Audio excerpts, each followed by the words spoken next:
In this session, we'll be considering the mechanical design aspects of our mechatronic system.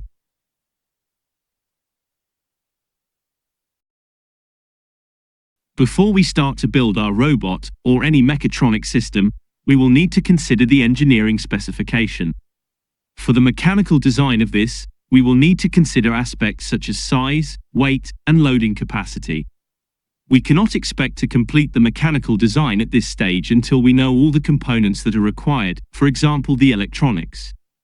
Indeed, mechatronic design is about integrating the mechanical, electronic, and computing from the outset, as opposed to designing each one and putting them all together.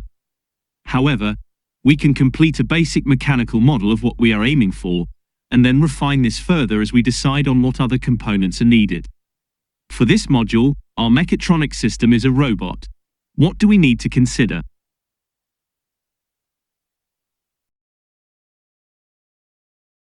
The first place to start is deciding on the basic wheel configuration.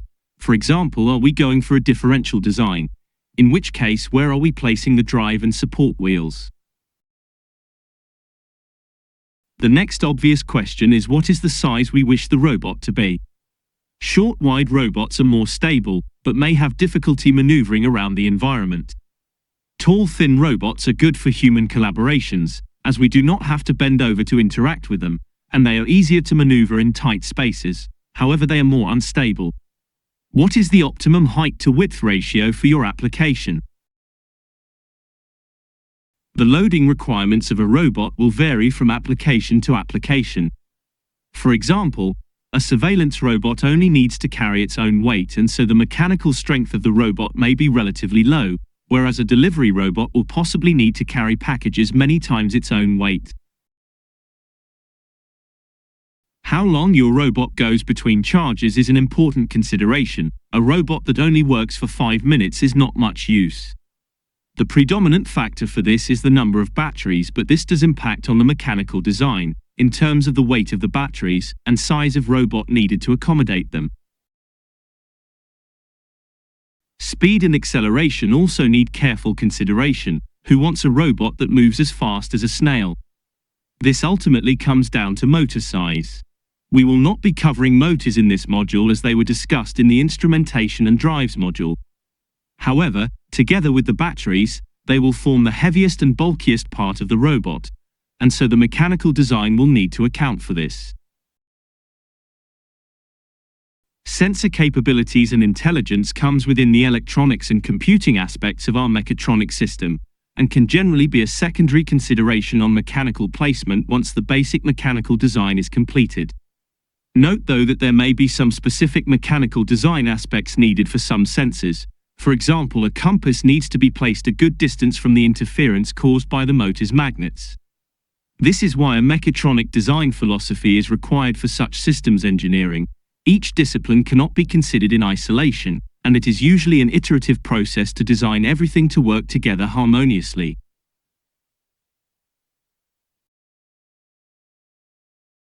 With these considerations in mind, what we will do in this video is look at some of the mechanical engineering techniques and principles needed to complete this robot design. We will not cover these topics in detail in this module. Most are covered comprehensively in other modules, but rather give a summary of these mechanical engineering considerations. We will look at structural elements in terms of materials and geometry to ascertain what is needed for structural rigidity,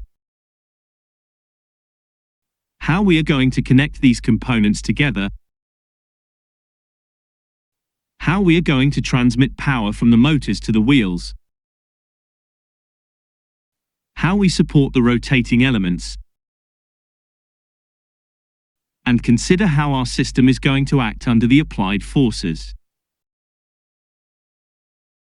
We will finish on how we translate these ideas into mechanical drawings.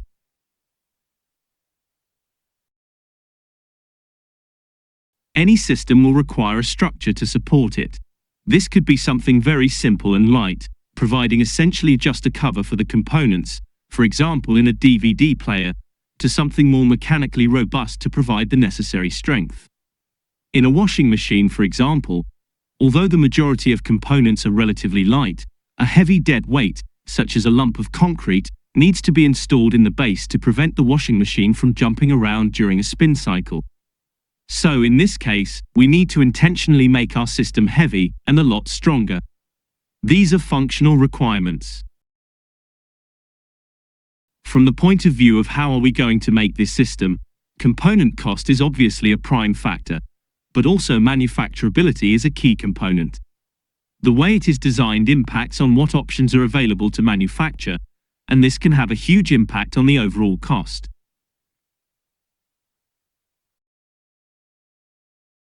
Autonomous robot design generally aims for a high strength-to-weight ratio.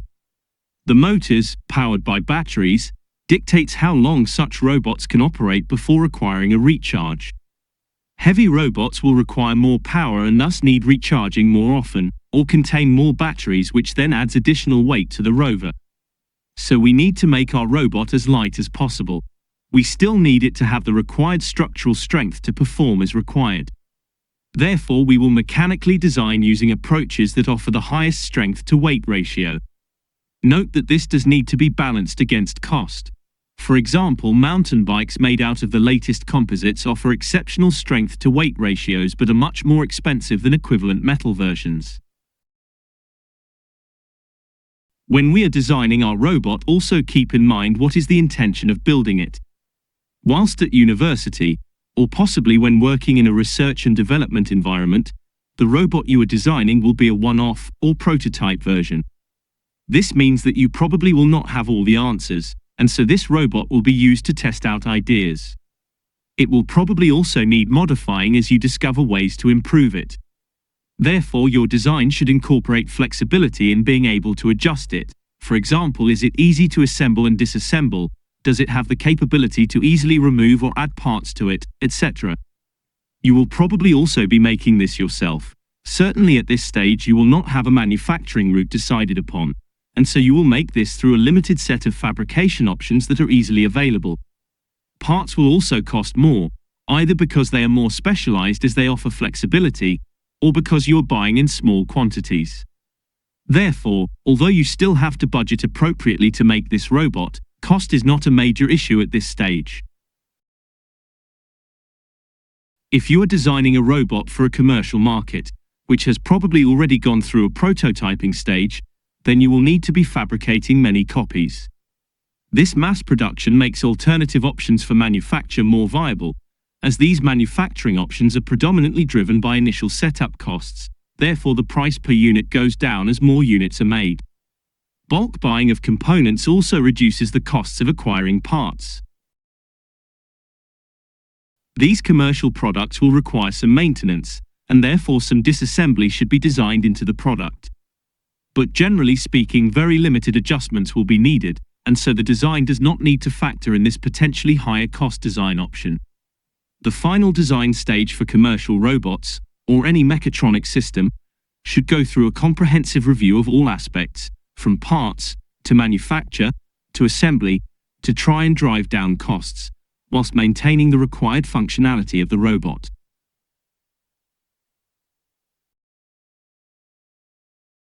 Our aim is to use structural elements with a high strength-to-weight ratio. To decide on the most suitable options, we will look at deflections in beams to give us an indication on what to use.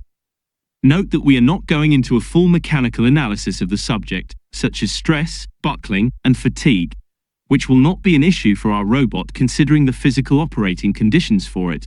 But here is a link for those mechanical engineers wanting to refresh themselves on the subject, or electrical engineers wanting a quick description on why we are doing this. Beam bending is a useful analysis for us to do, as it will give us an idea of what material properties and what geometries are important. It is also something we will want to optimize as we are finalizing our design, maybe through a full finite element structural analysis of the problem, as deflection of parts can impact on the robot's physical performance and required control algorithms. For example, if a robot arm on our robot picks up a weight which deflects the arm by a few millimeters, does the controller need to account for this when wanting to place the object somewhere? We will use the beam bending equations from this link to assess performance parameters. However, which beam geometry should we use?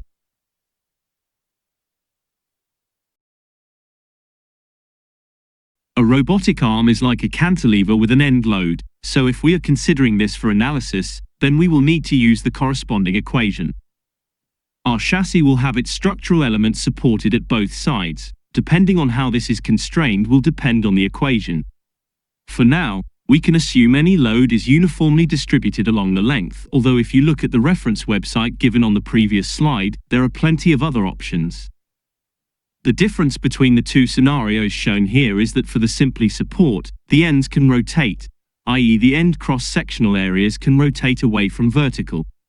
For the fixed option, the end side is fixed in the vertical orientation.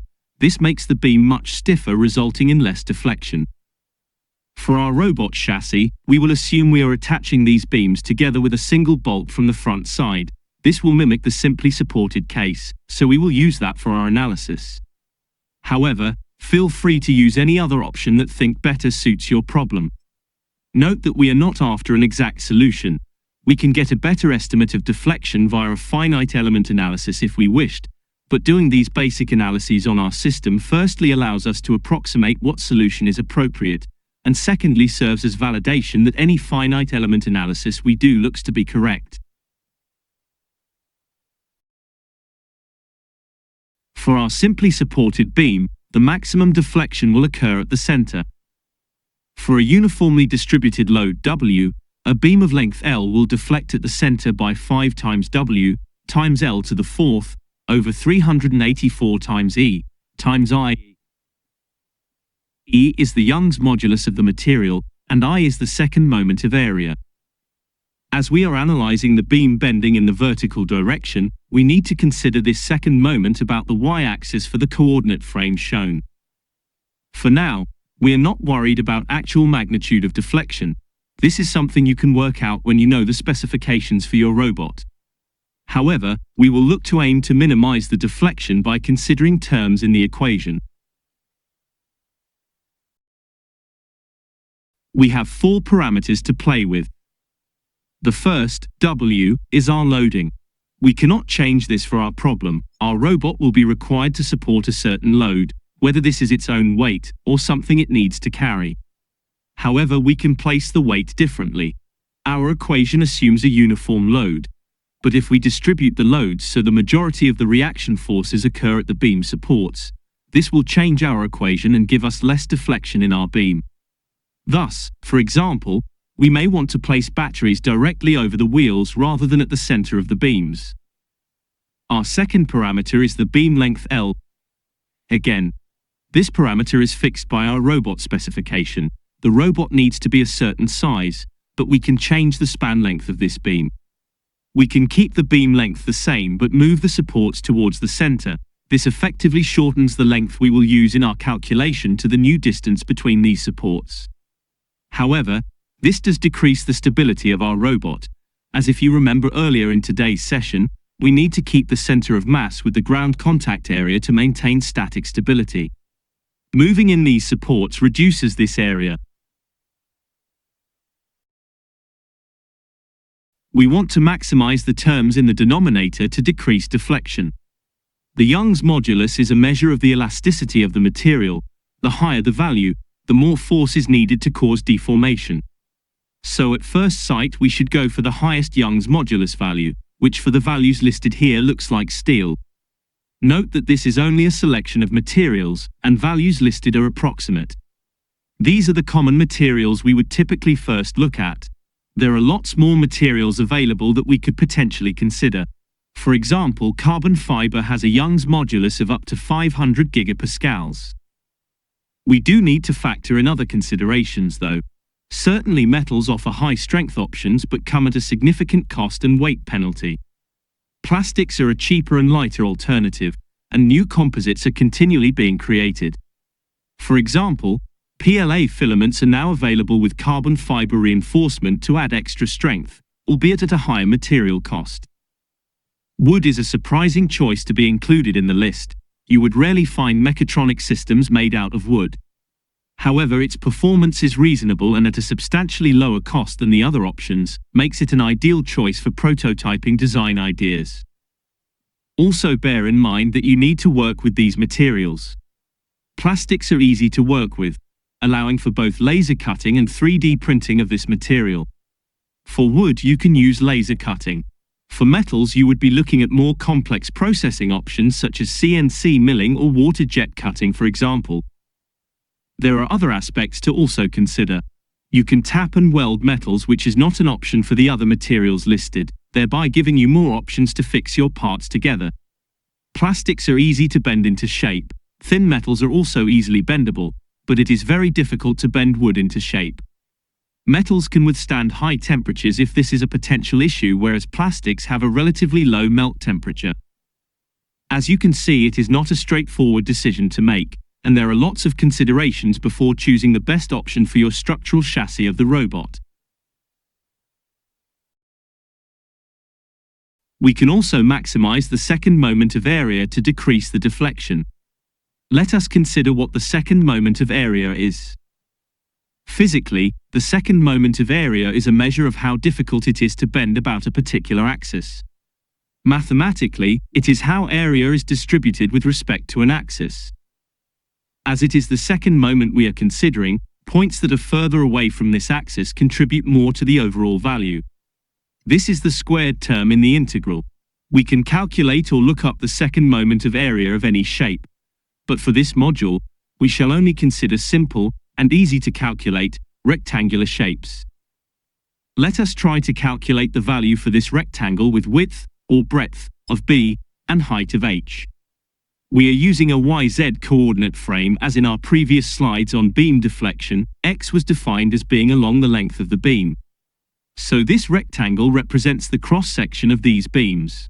We also need to define which axis we are calculating this second moment for. As we are considering bending in the vertical direction, then this bending is occurring about the y-axis, as we have drawn it, so we need to calculate the second moment of area about y.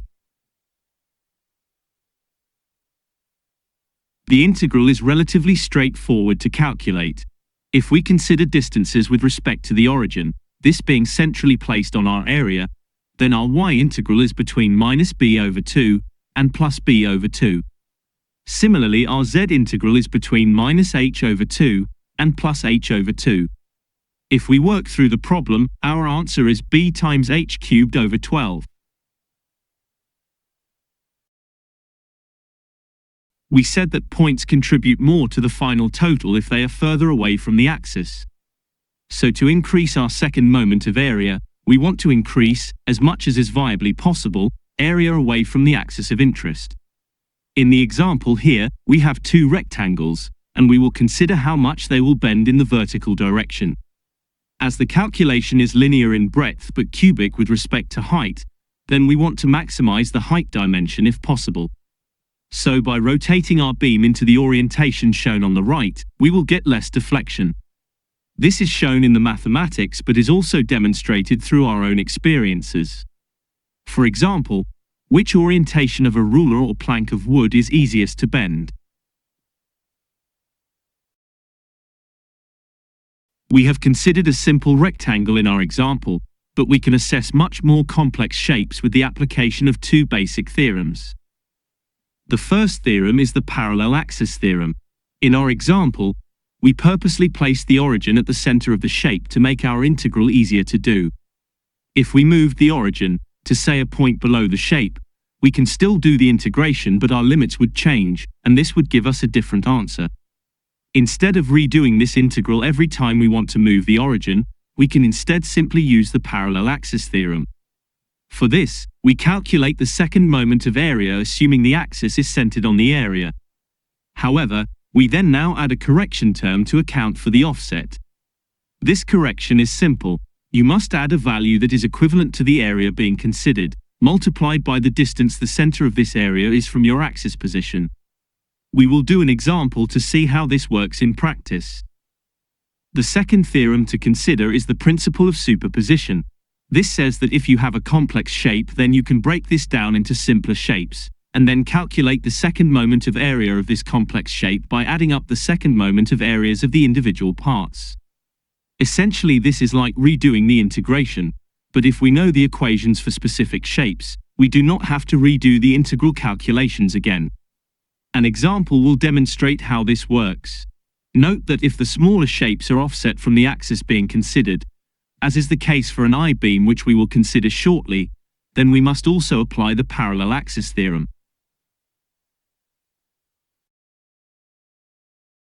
Here we have a slightly peculiar shape. We wish to calculate the second moment of area. We could perform an integral with non-trivial boundary conditions, as these change depending on position, so instead we will use the principle of superposition. We know that for a rectangle, the equation is b times h cubed over 12. This simplifies even further, as b equals h for a square. So our equation for each shape becomes the side length L to the power of 4 over 12. We do this calculation for each shape and then, using the parallel axis theorem, simply add these values to get our answer. We can use this principle in reverse. Imagine we have a square tube shape with second moment of area I1 and a small square bar that exactly fits into this with second moment of area I2. We can use the principle of superposition to calculate these two added together to give us a total, which we can label I total. However, this total bar is now just a solid bar, which we could have easily worked out directly using its side length. The hard part in this calculation is knowing the second moment of area for the tube part. But if we rearrange our calculation, this tube part calculation is simply our total second moment of area minus our second moment of area of the inner square part. This gives us a very simple way of calculating the second moment of area for the tube shape. If we look at the numbers, and remember we are wanting to maximize the second moment of area to minimize the deflection, then a solid bar is better than a tubular bar. However, we should also consider the weight of these options. Our tube shape is only 6% worse in terms of deflection but 25% lower in terms of weight. So what we could do is to slightly increase the size of this tube's cross-section, which will restore our second moment of area to the larger value, but will result in a reduction in overall mass of the part. I'll leave it up to you, if you wish, to work out exactly what values these would be. Thus, when considering making structural parts that need to be lightweight, tubular sections are used.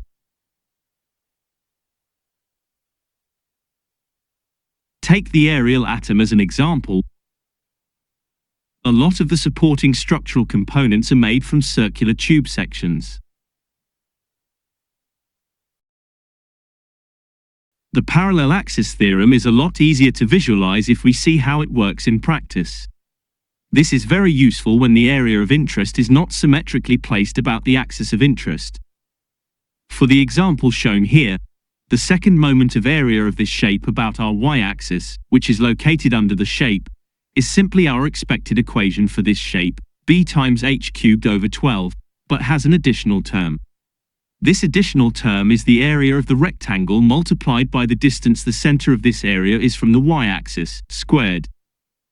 Alternatively, we could just do the integration with appropriate limits to find this value, and in this case, it may be just as easy to do this. However, what if we move the shape up slightly? By using this theorem, we just need to change our value of d, thereby making for a very simple recalculation. The integration option would take longer. Thus, the big advantage of this approach is that we can just use the standard formula for the shape and add the correcting term as needed. Here is an example of where we might apply the parallel axis theorem. I-beams are commonly used in the construction industry, see the Stevenson building for example, as they also have a high value for second moment of area in comparison to their weight. If we look at an I-beam, we can separate it into three rectangular areas. Area 2 is our standard shape, so we can use the formula directly for this one. For areas 1 and 3, again this is our standard rectangle, but these are offset from the y-axis we are considering, and so we must apply the correction term from our parallel axis theorem. Then by using the principle of superposition, we can add all three terms together to give us our answer. We have only considered rectangles in our analysis, although any shape is possible. For example, the circular tubing used in the aerial atom, although shapes with flat sides are probably easier to join to. Even if we decide to just work with, for example, tubular sections, there are still a lot of parameter choices we can make. For example, we could go for a rectangular tube section with the long axis in the vertical direction. We then may wish to optimize the wall thickness. You do have a lot of choices when doing your design. I will just make a note at this point that you may see the term area moment of inertia being used.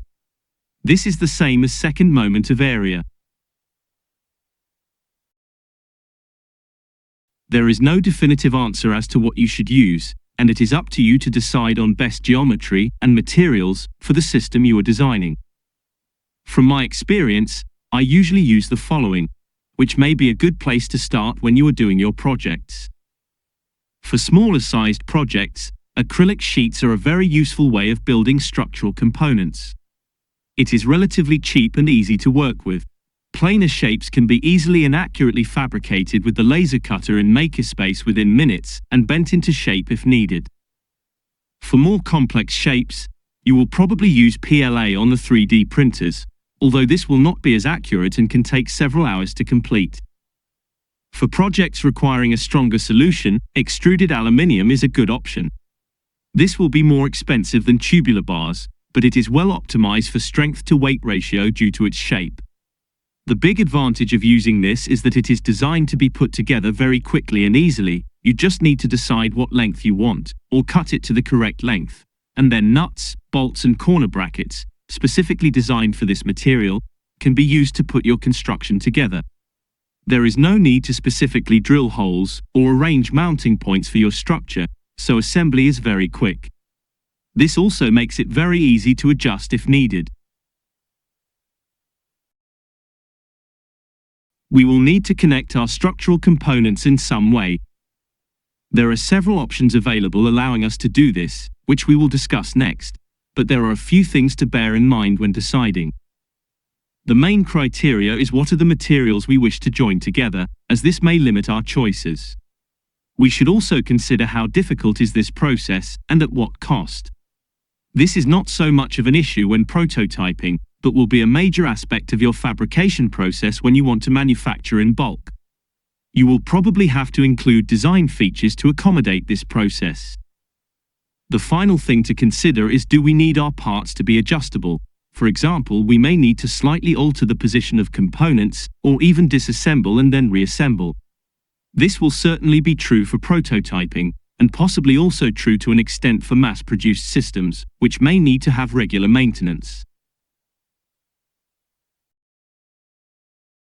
We will first consider mechanical fasteners, namely nuts, bolts and possibly washers. You will all be familiar with these, but I just want to make you aware of the variations that are available. This is a selection from the ACU website. As you can see, there are a range of materials ranging from standard high tensile steel to corrosion-resistant zinc-plated, stainless and marine grade, the latter of which would be operating in a very corrosive saline environment. There are also more exotic materials, at a much more costly price, from aluminium to thermoplastic polymers, to the very high-performing and costly titanium option. You can even buy bolts modified with a locking solution to help prevent the nut from coming off, although you can buy threadlock solution that will also perform this task. The prices shown are bulk buying options.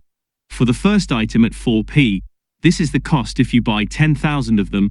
A one-off will cost you 70 pence. This also highlights a useful point when designing your structure. If you try and minimize the number of sizes used, for example, maybe limit yourself to M4 bolts of sizes of 10 mm long and 20 mm long.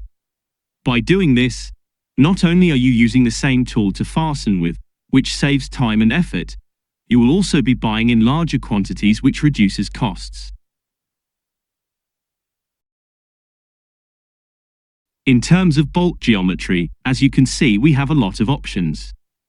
I will not go into too much details, but here are a few useful points. The first consideration is what tool you will be using. Slotted head tends to be a popular option, although I find the screwdriver often slips off when tightening. Posi drive is also popular. My preference is the Allen head, which is the hexagonal recess into which an Allen key fits. It is easier to apply more torque to these without risk of your tightening tool slipping. Torx drive are a variation of this. These are quite specialized recesses at an increased cost but allow much higher torques to be applied when tightening. If you have plenty of space for tightening the bolt, then a simple hexagon head may suffice. Or if you do not want to use a tool for a particular adjustment, hand tightening bolts are also available. My usual preference is the button head, which leaves a tidy looking finish on your product. The grub screw is a noteworthy example. This is usually used when attaching a shaft to a motor. A mass offset on a shaft will lead to a vibration as the shaft will be rotating at a fast speed. The grub screw does not have a bulky head on it and therefore does not cause a mass offset problem. A range of nuts are also available, from the standard hexagonal to the slightly more exotic hand tightening or cap and dome finished versions. Locking nuts are interesting as they contain a ring of nylon or similar material, shown in blue here, that the bolt thread cuts into and grips. This makes it very difficult for them to come off, and so you will not need to worry about the bolt accidentally working itself loose if vibration is a feature of your system. However, they are more expensive and much harder work to attach, so if, when prototyping, you are expecting to be taking the nuts and bolts on and off on a regular basis, the standard bolt would be a better option. You do not necessarily need to use a washer before the bolt, but they will help to spread the load and are a useful addition if you are bolting together softer materials. More specialized ones include anti-vibration washers that help to reduce the transmission of vibrations, whilst spring washers help to maintain a load on the bolt head even when the nut becomes slightly loosened, for example through a temperature change. Pop rivets are another option for mechanical fastening. They are cheap and very quick to attach. The downside is that they are a permanent fitting and will need to be drilled or grinded if you want to remove them. The following video demonstrates how they work.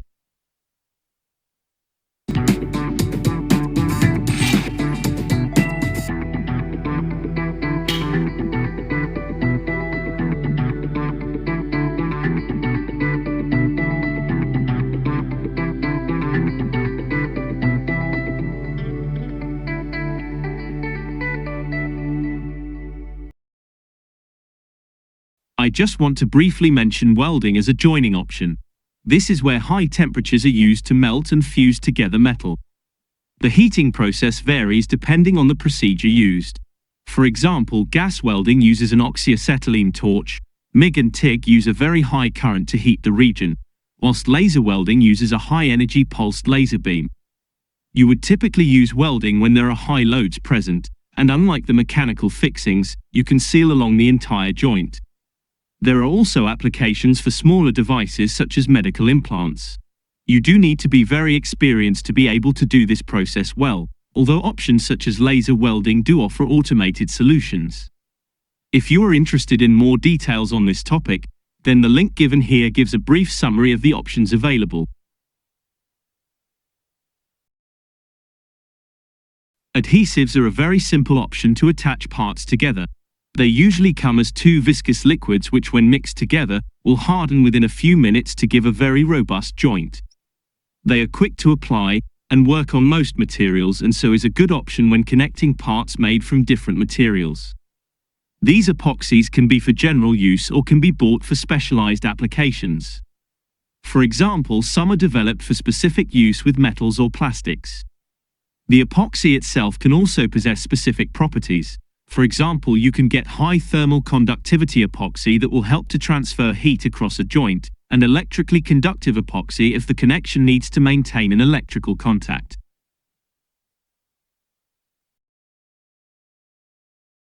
The major downside of using an epoxy is that it will form a permanent connection within minutes of it being mixed. This is the only time you have for adjustment. Once the epoxy dries, it will be difficult to disassemble the parts without damaging them.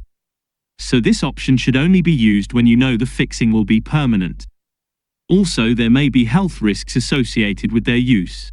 The fumes from them are dangerous in high concentrations, so you should use them in a well-ventilated environment. You also do not want to stick yourself to the part or another student next to you, so it is advisable to use disposable gloves when applying. Always read the datasheet and any health and safety information associated with the product. Your design should account for the fact that you will be using epoxy. It is very difficult to hold your parts in the correct placement whilst the epoxy hardens, so it is best to incorporate into your design features that will help you align and hold the parts together as the epoxy sets. Finger joints, as shown in this image of a laser cut box, is a common and effective way for aligning laser cut parts. For other parts, for example beams, you will probably use something like dowels for this alignment. The link given for this image gives you a list of instructions for making a range of laser-cut plywood boxes. It may be something you want to try whilst you are at Newcastle University and have access to the makerspace. It is currently cost-free to students, and it will give you a small take-home gift for when you complete your university course. Be sure to add engraving to it to personalize it for yourself.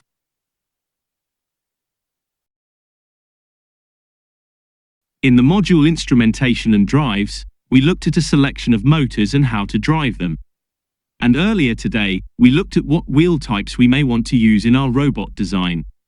We will now consider how we can transmit power from the motors in order to drive these wheels. We will not go into detailed design considerations for these. It will just be a brief overview on what options are possible and what we should consider. If you have done the design of power transmissions module, you will have covered this topic in much more detail. We can split power transmission into two categories, these being direct drive systems and indirect drive systems. Direct drive is simply the mechanical coupling of the motor rotor to the part you want to drive, in our case the wheel. Due to their simplicity, they are very easy to set up and are highly efficient. You are constrained to drive the wheel at the same speed, in the same direction, with the same torque as the motor. For indirect drive systems, the motor is attached to the wheel via gearing or a belt or chain arrangement. This requires accurate alignment of all parts for it to work efficiently. Despite the additional complexity, the ability to add a gearing ratio to increase or decrease the speed and torque gives you more flexibility in your design. Couplers are the simplest method for connecting up the transmission system. They are simply a tube in which both shafts are pushed in and typically secured with a grub screw, as shown in the lower image, which minimizes any mass offset and hence vibration. Shafts of different sizes can be connected with the appropriate shaped coupler. Ideally, shafts contain a flat or recess into which to secure the grub screw. If there may be a slight misalignment between the axis of rotations of the shafts, flexible couplers can be used. For shafts that are not aligned, or for shafts that may become misaligned during operation, for example when the wheels are attached to a suspension system, a transmission system that allows for torque transmission through an angle is required. The universal joint, shown here, is one such option. The shafts are connected via a crosspiece, or spider, which transmits the torque between the shafts through the required angle. The spider will usually contain needle bearings to minimize the friction at these joints, although there are much cheaper versions for applications in RC models, as shown here, where there is a metal-on-metal contact. The universal joint works well at small offset angles but becomes increasingly inefficient at larger angles. This video, from Engine On, demonstrates the mechanical construction and operation of such joints.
constant velocity, or CV joint, is a more modern and more complex version of the CV joint.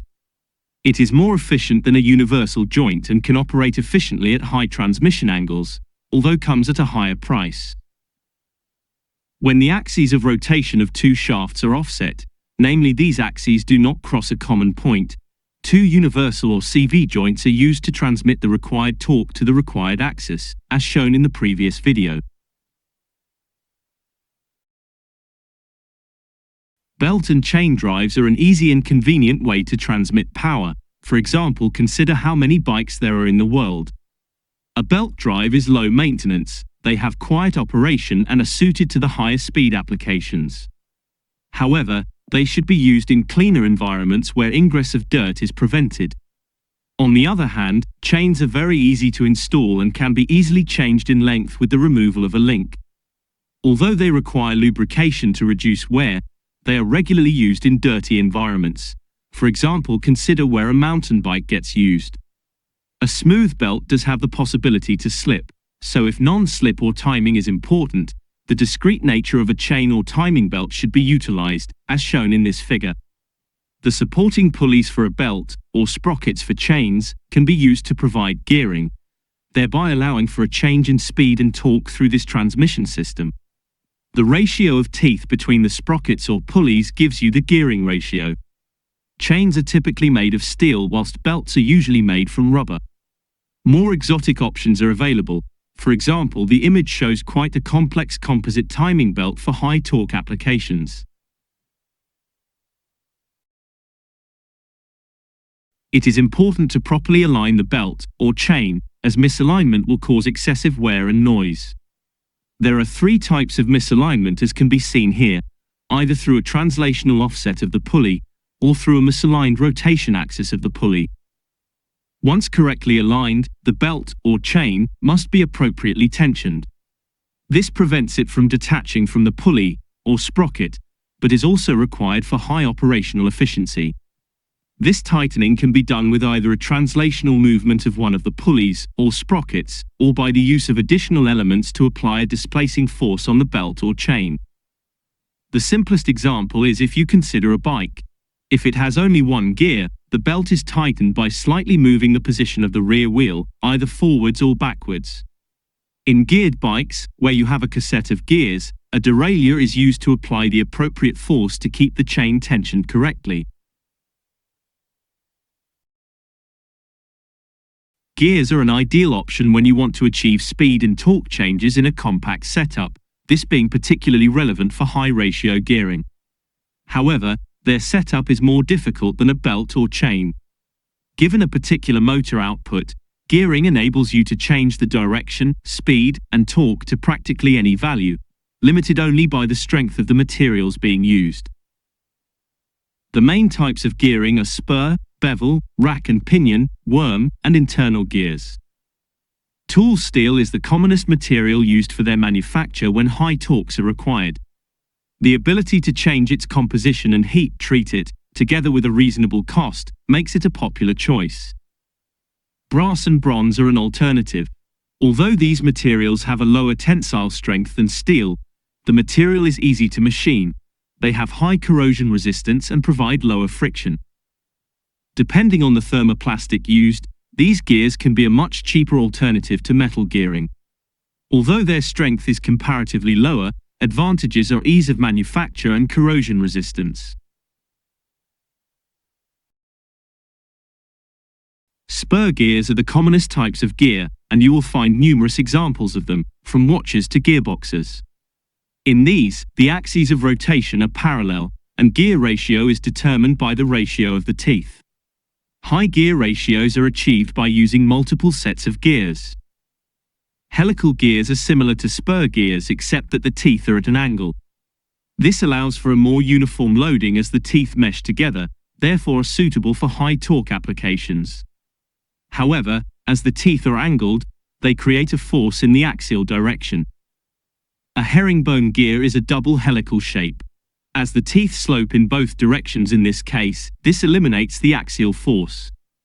However, due to their geometry, these are difficult to assemble.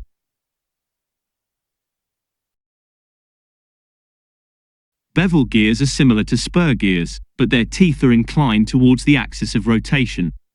This is typically at 45 degrees, although other angles are possible. A pair of bevel gears are aligned with their axes of rotation at 90 degrees to each other, with these axes intersecting at a point in front of the gears. The teeth require a more complex shape than with the spur gear. These teeth taper inwards to account for the reduction in radius at the contact point. Spiral bevel gears have their teeth inclined so as to distribute the load more evenly, as is the case with helical gears. You can use a spur gear to drive a toothed bar. This converts your rotational motion into linear motion. These are known as a rack and pinion arrangement. If you look closely at the image, you will see that the toothed bar, known as a rack, has half a tooth at the end of the bar. This enables racks to be stacked end to end, thereby allowing whatever length you want. The lead screw is another option to convert rotational motion into translational motion.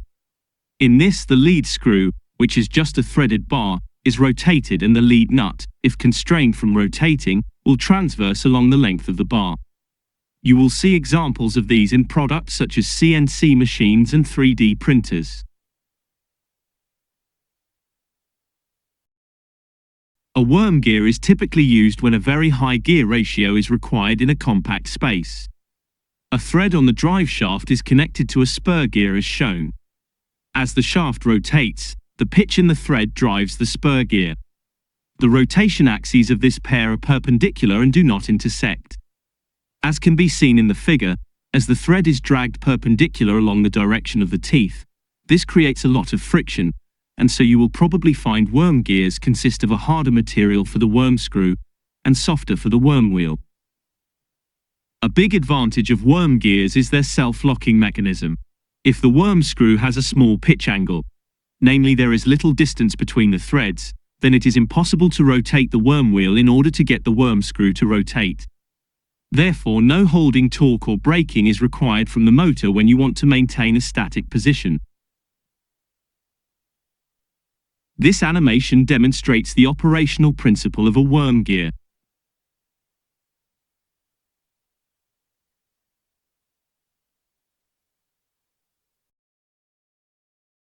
An internal gear is simply a gear with its teeth on the inside.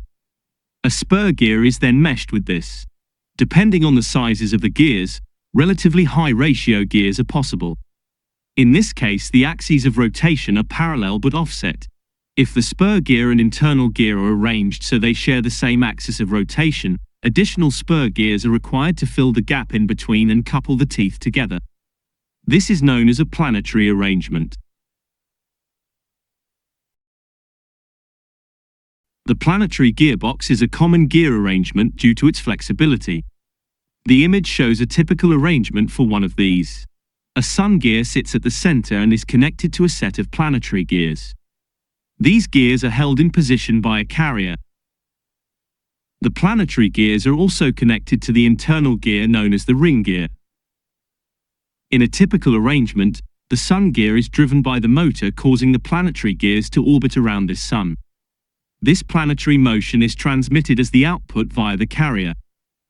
A big advantage to planetary gears, as compared with two spur gears being connected, is that the load is now transmitted through several teeth, as there are multiple planetary gears. There are alternative options in which the sun gear or the planetary gears can be held stationary, which varies the output you get from the system. Multiple units of these planetary gearbox units can be stacked to form very high ratio gearing. In this example, there are only 3 planets, although it is possible to have more. The diameters of each of these gears and the number of teeth need to be carefully evaluated for this gearbox to be functional. The spacing left for the teeth to mesh is also an important consideration, as too slack will cause excessive vibration, whilst too tight will cause the gearbox to become locked. Have a look at this link for an excellent explanatory video on how planetary gearboxes work. The other 2 links shown are how to design a planetary gearbox on Autodesk Fusion and a DIY project by someone 3D printing their own planetary gearbox, which demonstrates surprisingly good functionality. Note that these latter two links are for interest only. I am not expecting you to do this, or to work out the exact gear diameters and tooth ratios needed for a specific gearbox. It is very difficult to build a good operational gearbox, and so in practice, you would probably need to buy in any required gearbox from a specialized manufacturer. Gear design is a complex problem. A deeper understanding can be found in the module, Design of Power Transmissions. For this module, we are only interested in applying these gears to complete our system. You should consider the following when incorporating gears into your design. It is important to properly arrange your gears for efficient operation. The axes of rotation should be aligned as required, and spacing between teeth optimized to the correct fit. Some form of lubrication is often required. This can be contained within a sealed unit containing the gearing system, for example, gearbox oil in the transmission system of a car. If the gearing is exposed, the lubrication will need regular application.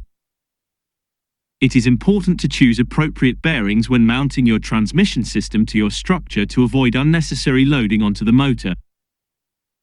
When the teeth mesh, a small space is required between them, otherwise they would lock together. However, if the gears are driven in reverse, this space needs to be traversed before the gear will start rotating in the opposite direction. This is known as backlash, and although not a problem for velocity control, can be a problem for positional control, particularly when high positional accuracy is required. One way to account for this is to calibrate the amount of backlash and account for this in your controller. Very high positional applications will always drive the gears in the same direction, and so if a reverse motion is required, we'll drive the gears in reverse beyond the target position, and then drive the gears forward again until the target position is reached. When mounting a transmission system, bearings should be used for mounting the components.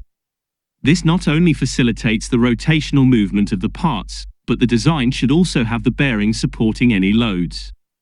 The point of this is to transfer loads in the system to the supporting structural chassis, which has been designed to take such forces, rather than transmitting these loads through the bearings of the motor, which would shorten the life of the motor. The two most important considerations when selecting an appropriate bearing is the load and speed. A bearing should be able to withstand the required forces on it, however you must also consider in which direction this loading is taking place, as this can impact on the type of bearing you choose. A radial load is perpendicular to the axis of shaft rotation, whereas an axial, or thrust load, acts along the axis of the shaft. In reality, total loading will be a combination of these, although you will often find that one is the dominant term that must be catered for. Speed is the other consideration when choosing a bearing. It is not only a question of how fast the shaft needs to rotate, but also whether a continuous rotation is required. For example, the transmission axle driving a car has continuous rotation, whereas the steering column rotation is intermittent. Bearings can be broken down into two basic types: roller bearings, in which a rolling element is used to give a low frictional interface, and plain bearings, in which a lubricating agent is used to lower the frictional contact. In roller bearings, the rolling element can be a ball bearing or a roller, the roller option tending to be used for higher loading applications.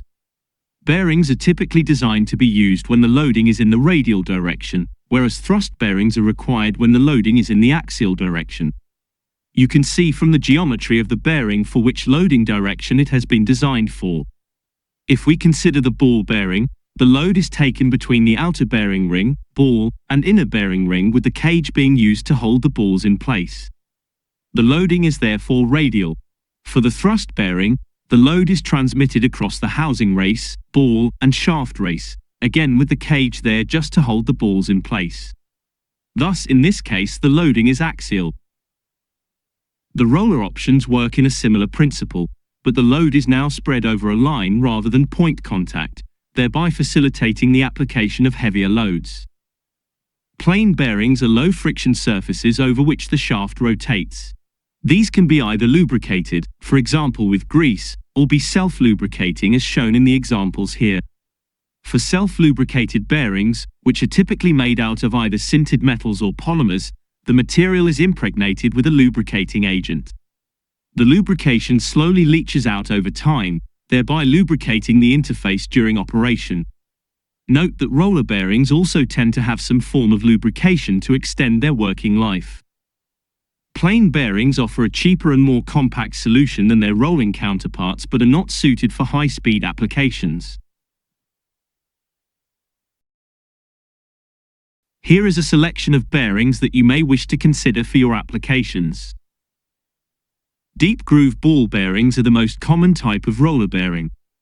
They are mainly designed for radial forces but can also withstand some axial loading. They come in a range of options.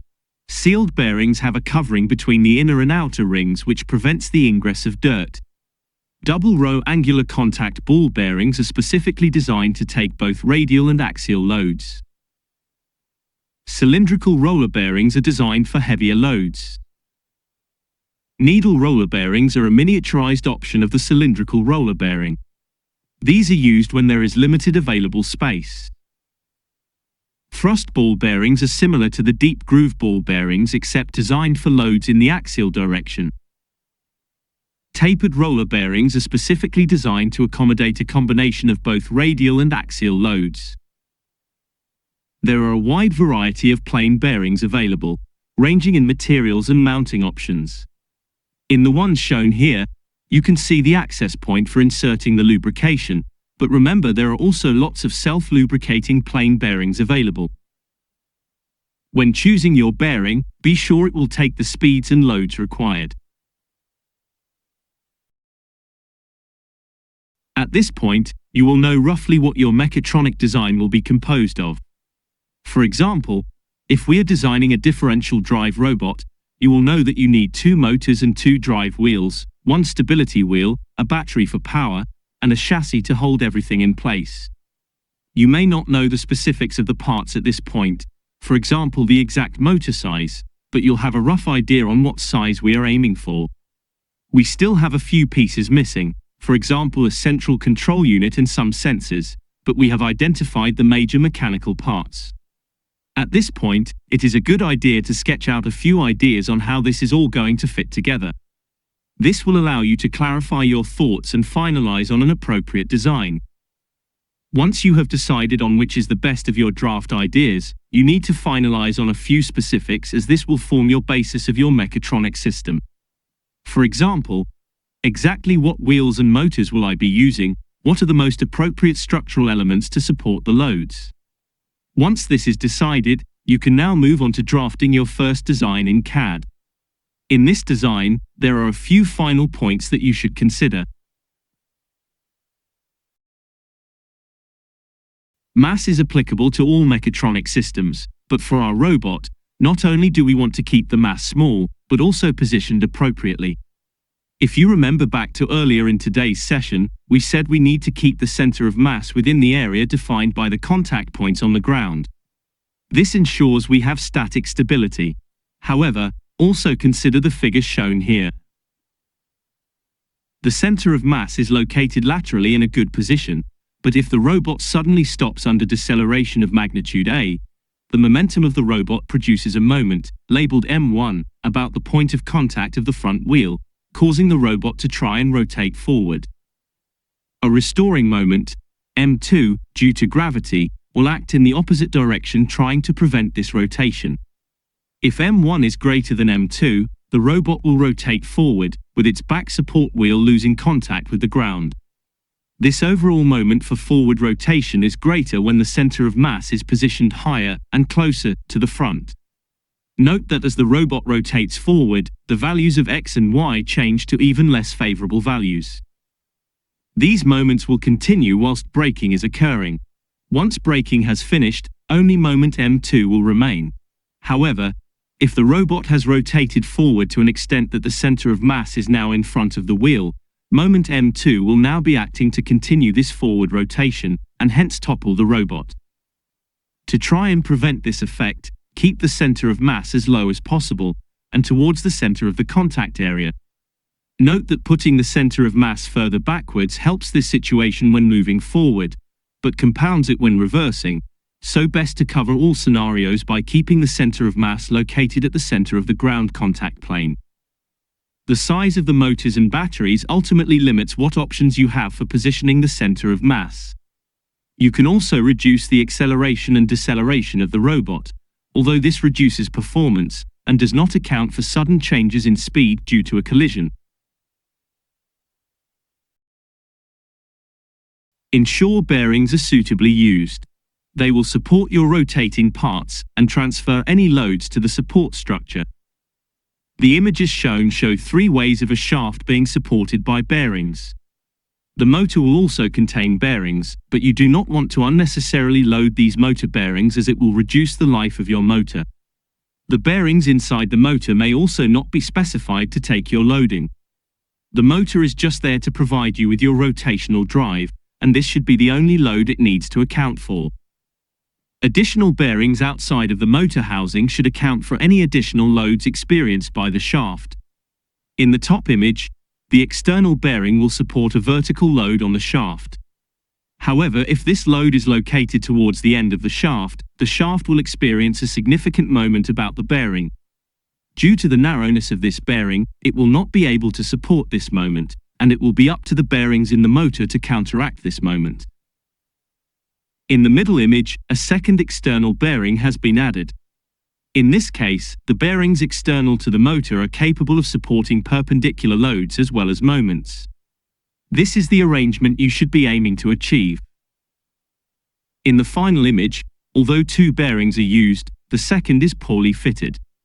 Not only will the motor bearings experience loading, there is a good chance that this shaft will vibrate transversely due to this poor constraint.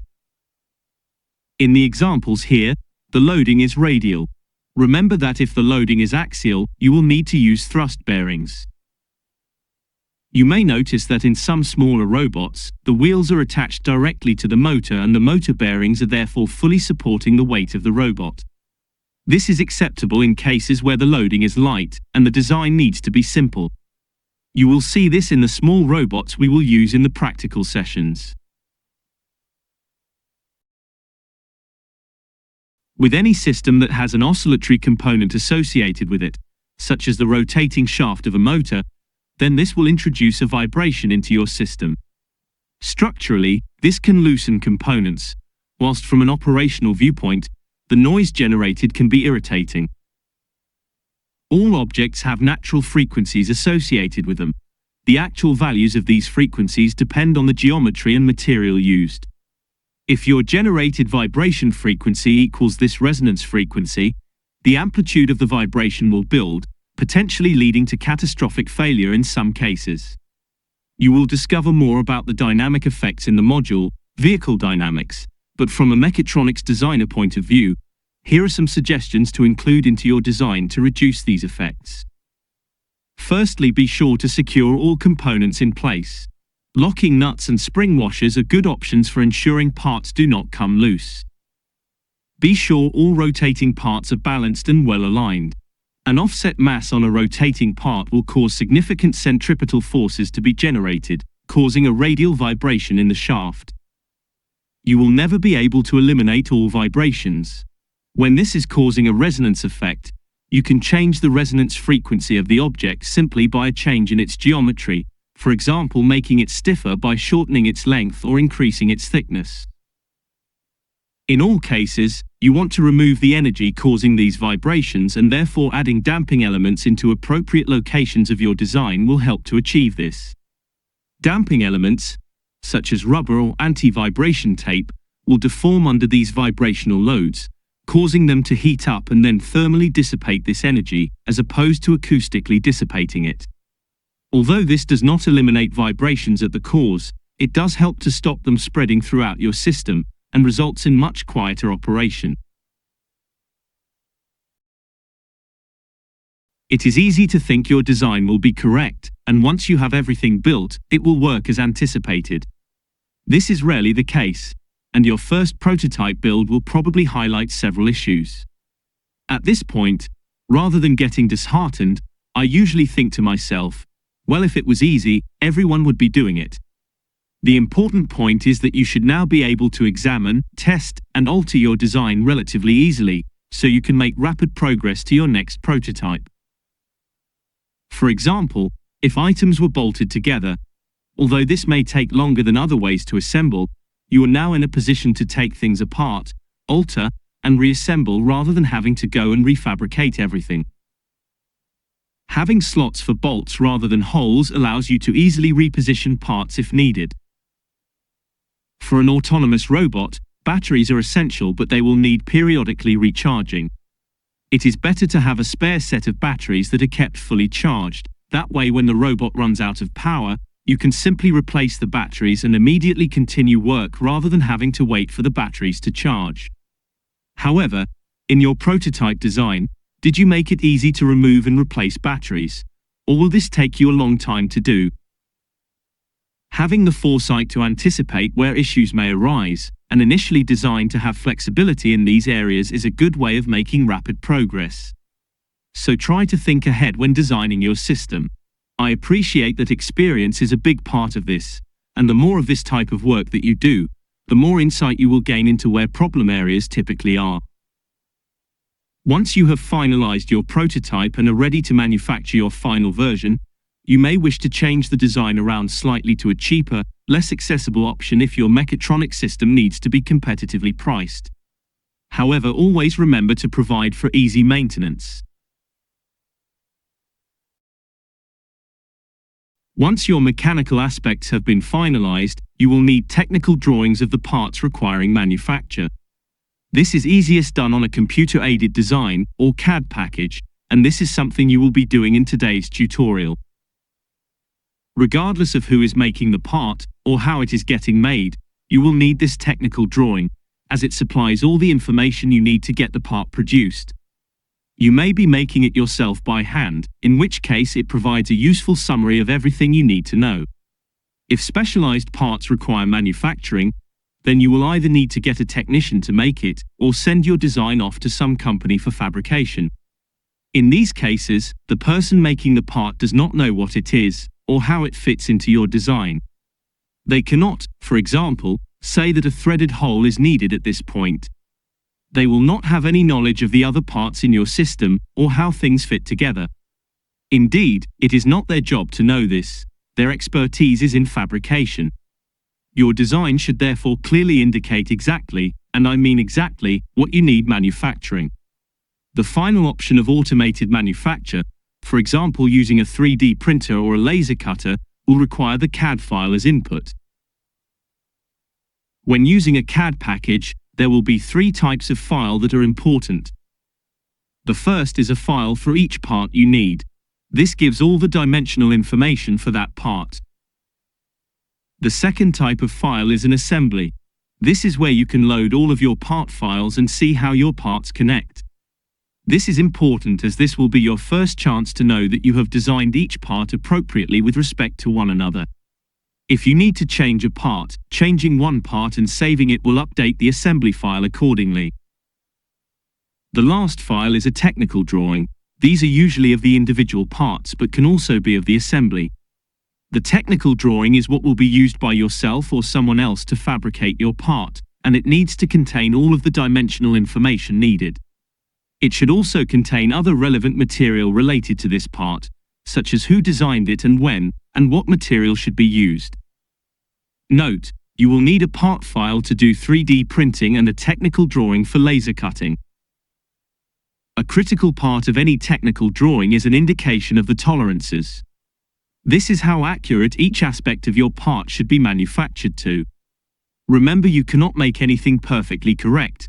What is the maximum error you will be able to tolerate for your part to still be able to assemble it, and for it to function as required? Manufacturing, at least some of it, is usually done by someone else. For example, a technician may need to CNC you a part. The sizes of parts that you are buying also need consideration. You will need to be very specific when defining these sizes. For example, let's say you have a 5mm diameter shaft. Should you drill a 5mm hole to fit this into? The simple answer is no. A a 5mm shaft will not fit into a 5mm hole. We need to ensure that the shaft is slightly smaller than the hole so that it can be slid into position. Thus, we may decide to make the shaft 4.95mm. This should now fit. Another problem is that we cannot make a hole and shaft of exactly these dimensions. There will always be an error in trying to make this part. So if the error is 0.05mm, then we might get lucky and have a hole of 5.05mm and a shaft of 4.90mm. These will then fit together. However, if we are unlucky and the error is in the other direction, then we may get a hole of 4.95mm and a shaft of 5mm. In this case, they will not fit together. We cannot predict these errors, so we do not know which of these situations will arise.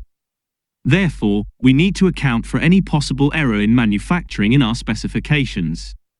For example, we can say our hole must be between 5mm and 5.05mm, and our shaft between 4.90mm and 4.95mm. This allows for a 0.05mm error, or tolerance, in each piece. We can define the size of this tolerance to whatever we want, although note that the tighter the tolerance, i.e. the more precision needed to make the part, the more it will cost. So we do not want to unnecessarily overspecify this tolerance. Ideally, we do not want to define our own random tolerances, otherwise parts that we buy would be potentially the wrong size. For example, shafts are supplied in standard sizes, and we should define our tolerance with respect to those sizes. Therefore, sizes and tolerances are specified by international sets of standards. For example, the British standard BSEN ISO 286-1, 2010. If we look at a visual representation of this, such a link can be found on Wikipedia, then this easily clarifies what we are aiming for. This image is an older version of the standard but demonstrates what we mean. In the plot, the central line is the size we are aiming for. So holes are usually made slightly larger than needed, and shafts slightly smaller, although not always. You do not have to match up these aligned pairings. It is your choice what tolerance you want to put on each piece. The plot gives us a visualization of this standard. The table below gives actual values. So for our H11 hole tolerance, then if we look at the table below, any hole between 0mm to 3mm in size should have an upper size limit of an additional 60 microns and a lower size limit of an additional 0 microns. Documentation on standards can be purchased from various places. Although the link here gives a reasonable up-to-date listing of the current tolerances used today, albeit not all are included. Our example was aiming for a 5mm shaft.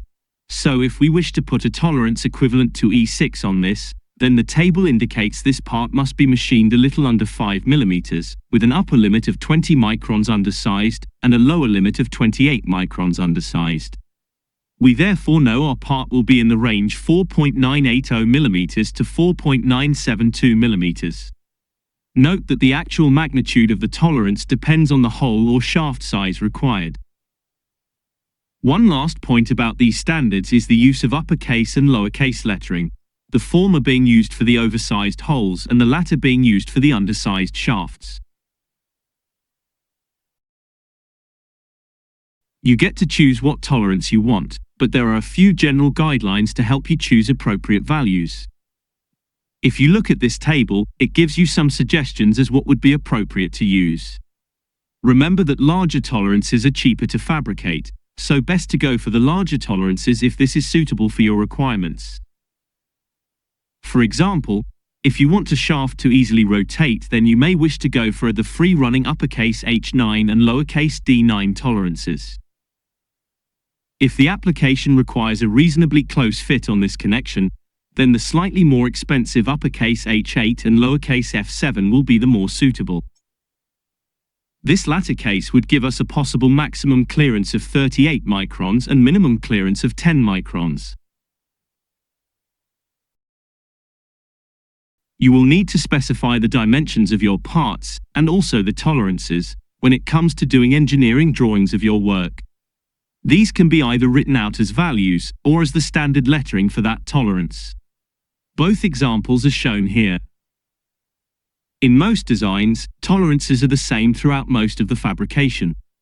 In such cases, we will specify a general tolerance somewhere on the diagram.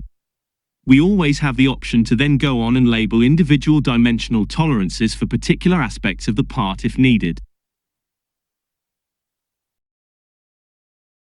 Remember, tolerances also apply to parts being bought, so be sure to check these values so you can successfully integrate them into your design.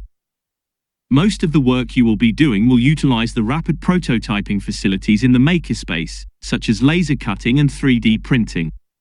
These have their own dimensional accuracies and tolerances which you should be aware of. For example, let us say we wish to laser cut a hole in a piece of wood, and then laser cut a circular disc-shaped piece of wood to fit into this hole. So we may decide to cut a hole of diameter 500 microns and a disc of diameter 490 microns. This should give us a good fit.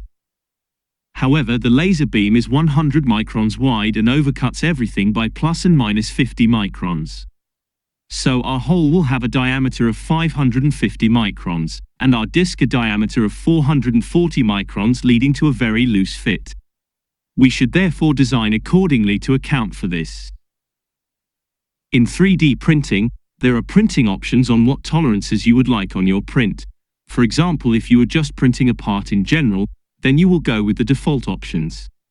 However, if you are wanting to print a shaft that must fit in a hole, there is the printing option of not allowing the printed filament to extend beyond the outer boundary of your part. This will make your part slightly smaller, but will ensure it will fit into the hole. 3D printing is excellent for prototyping complex three-dimensional shapes, but printing tolerances can be relatively poor. So, for example, if you need a hole in a particular place, you may wish to drill this out separately once the main part has been printed. Laser cutting has excellent repeatability but is only applicable to flat parts, although these parts can be folded to a certain extent. In all cases, you should look to characterize the manufacturing technique. For example, check the tolerances on the laser cutter by doing some experimental work first, and incorporate your findings into your design. Today we have looked at some examples of robotics. There are many options and geometries available, but you will find the majority of robots are wheeled and statically stable, due to their simple design and ease of control. Differential drive robots offer 2 degrees of freedom with better ground contact compared to omnidirectional robots, which although can access 3 degrees of freedom instantaneously, do suffer from slip. Robot controllers vary from computers, such as a Raspberry Pi, to microcontrollers, such as the Arduino. Computers provide more processing power, however microcontrollers can ensure real-time operation. Using a combination of controllers provides a good all-round solution. The mechanical aspects of your mechatronic system provides the structure onto which your system is built. A rough design enables you to decide on suitable locations to place the larger components. You should be aiming to maintain a low central position for the center of mass. Structural strength and suitable mounting of transmission to minimize vibrations needs careful consideration. How the robot is going to be assembled and maintained should be included in the design stage. Ultimately, your mechanical design will need refinement, as you finalize all the components of your system.